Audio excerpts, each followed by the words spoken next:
全球文化交流之影响探讨，以罗东高中为例。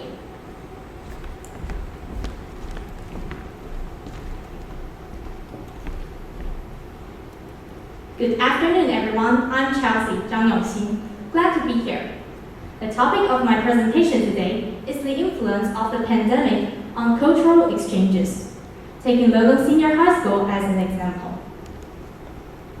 My talk will cover the introduction, literature review, research methods, analysis and results, as well as conclusion and suggestions. As we all know, it has been over 2 years since the outbreak of the COVID-19 pandemic. This has greatly affected economies and politics worldwide. But is that all? In fact, international cultural exchanges have also been influenced. Since the spread of COVID-19, many countries have decided to go into lockdown, and the number of people traveling between countries has decreased dramatically. This has affected the physical exchange of cultures. While the internet provides opportunities for online communication, face-to-face interactions are more effective. So I'd like to explore the actual impact of COVID-19 on cultural exchanges. According to the Science and Technology Policy Research and Information Center, there might be some possible changes in cultural globalization and local cultural development. First, as globalization slows down, compartmentalization occurs instead, giving local cultures a chance to develop instead of being homogenized, which is good for the preservation of traditional local cultures. Then there comes our second possible change, a rise in new protectionism. Third, since international businesses have stagnated, the development of native culture is sure to be more successful and productive with the help of the authorities.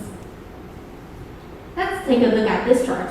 Statistics indicate that there has been a sharp decrease in the number of tourists since the year COVID-19 became rampant around the world. You'll see I'm not exaggerating the situation. How did I prove my statement? I interviewed the Loudong Senior High School students involved in the online exchange programs, and I also analyzed the collected data and statistics. Before we make comparisons between the online exchange program and the educational trip, we need to know what they include respectively. In the actual educational trip, 75 people went on a 6-day trip to Japan. They experienced Japanese culture in person, with activities such as homestays and skiing trips. In the online exchange program, 30 students participated in the 3-hour sessions while at school, and they were divided into 6 groups to discuss different issues. The two programs allowed students to learn more about Japan by exchanging different opinions on issues, values, and cultures as well.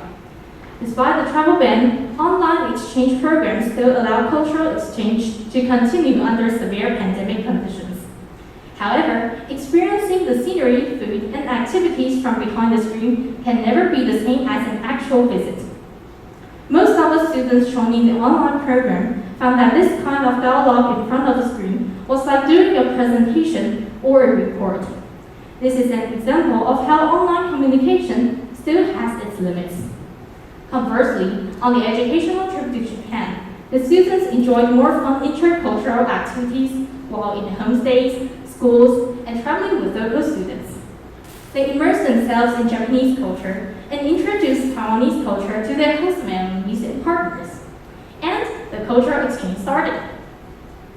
If the two schools are a microcosm of the global society, perhaps global cultural exchange has suffered in a similar way.